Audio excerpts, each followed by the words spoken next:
Hi, welcome to ആൾ. ഇന്ന് നമ്മൾ എക്കണോമിക്സിൽ പഠിക്കാൻ പോകുന്നത് RBIയുടെ ഗവർണേഴ്സിനെ കുറിച്ചാണ്. പ്രധാനമായിട്ട് 10-14ഓളം RBI ഗവർണർമാരാണ് കോമ്പറ്റേറ്റീവ് എക്സാമിന് ഏറ്റവും കൂടുതൽ ചോദിച്ചുകൊണ്ടിരിക്കുന്നത്. അപ്പോൾ നമുക്കതിലേക്ക് കിടക്കാം. ആദ്യമായിട്ട് Osborne A Smith, OA Smith ഒന്നാമത്തെ RBIയുടെ ഗവർണറാണ്. ഓസ്ബോൺ എ സ്മിത്ത് 1935 മുതൽ 1937 വരെ RBIയുടെ ഗവർണറായിരുന്നു.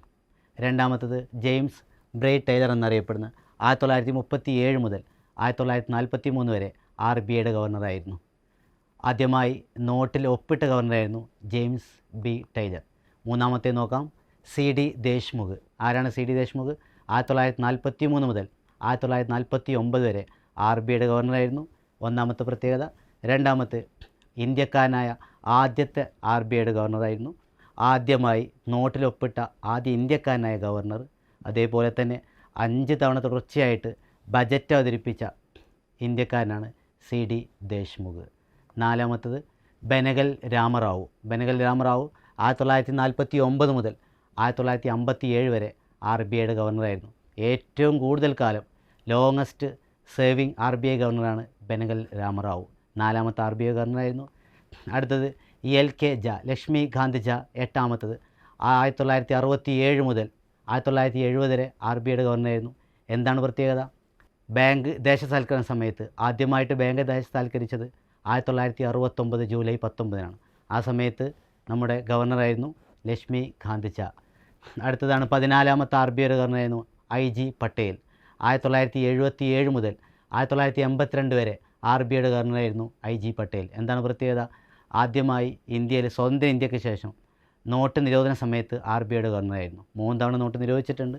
1946, 1978, 2016. എന്നാൽ IG പട്ടേൽ നോട്ട് നിരോധന സമയത്ത് RBIയുടെ ഗവർണറായിരുന്നു. 14ാമത്തെ ഗവർണറായിരുന്നു. നെക്സ്റ്റ് 15ാമത്തെ മൻമോഹൻ സിംഗ് ആണ്.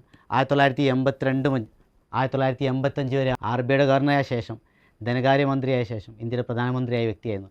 2004 മുതൽ 2014 വരെ RBIയുടെ ഗവർണറായിരുന്നു. 15ാമത്തെ RBIയുടെ ഗവർണർ. അടുത്തത് 16ാമത്തെ RBIയുടെ ഗവർണറായിരുന്നു അമിതാവ് ഘോഷ്. 15 ജനുവരി 1985 മുതൽ 4 ഫെബ്രുവരി 1985 വരെ കുറഞ്ഞ 20 ദിവസം മാത്രം RBIയുടെ ഗവർണറായ വ്യക്തിയായിരുന്നു 16ാമത്തെ അമിതാവ് ഘോഷ്. 18ാമത്തെ RBIയുടെ ഗവർണറായിരുന്നു S വെങ്കിട്ടരമൻ. 1990 മുതൽ 1992 വരെ. എന്താണ് പ്രത്യേകത? നമ്മുടെ ന്യൂ എക്കണോമിക് പോളിസി, പുത്തൻ സാമ്പത്തിക നയം നടപ്പിലാക്കുമ്പോൾ RBIയുടെ ഗവർണറായിരുന്നു S വെങ്കിട്ടരമണൻ. 19ാമത്തെ RBIയുടെ ഗവർണറായിരുന്നു C രംഗരാജൻ. 1992 മുതൽ 1997 വരെ RBIയുടെ ഗവർണറായിരുന്നു. പിന്നീട് അദ്ദേഹം ഫിനാൻസ് കമ്മീഷൻ്റെ, ധനകാര്യ കമ്മീഷൻ്റെ 12ാമത്തെ ചെയർമാനായി നിയമിതനായി. 19ാമത്തെ RBIയുടെ ഗവർണർ. 21ാമത്തെ ഗവർണറായിരുന്നു YV റെഡ്ഡി. 2003 മുതൽ 2008 വരെ RBIയുടെ ഗവർണറായിരുന്നു. പിന്നീട് അദ്ദേഹം ധനകാര്യ കമ്മീഷൻ്റെ ചെയർമാനായിട്ടും നിയമിതനായി. 24ാമത്തെ RBI ഗവർണറായിരുന്നു ഊർജിത് പട്ടേൽ. 2016 മുതൽ 2018 വരെ. നോട്ട് നിരോധന സമയത്ത്, 3ാമത്തെ നോട്ട് നിരോധന സമയത്ത് RBIയുടെ ഗവർണറായിരുന്നു ഊർജിത് പട്ടേൽ. കഴിഞ്ഞ RBIയുടെ ഗവർണറായിരുന്നു ശക്തികാന്ത് ദാസ്. 2018 മുതൽ 2024 വരെ നീണ്ട 6 വർഷം. 26ാമത്തെ കറൻറ്റ് RBIയുടെ ഗവർണറാണ് സഞ്ജയ് മൽഹോത്ര. 11 ഡിസംബർ 2024 മുതൽ പ്രസൻറ്റ് വരെ ഉള്ള RBIയുടെ ഗവർണറാണ് സഞ്ജയ് മൽഹോത്ര. ഈ 14 RBI ഗവർണർമാർ പല കോമ്പറ്റേറ്റീവ് എക്സാമിനും ചോദിച്ചതാണ്. പുതിയ ഏസിൻ്റെ ഇൻഫോർമേറ്റീവ് വീഡിയോസുമായി വീണ്ടും കാണാം. Okay, by.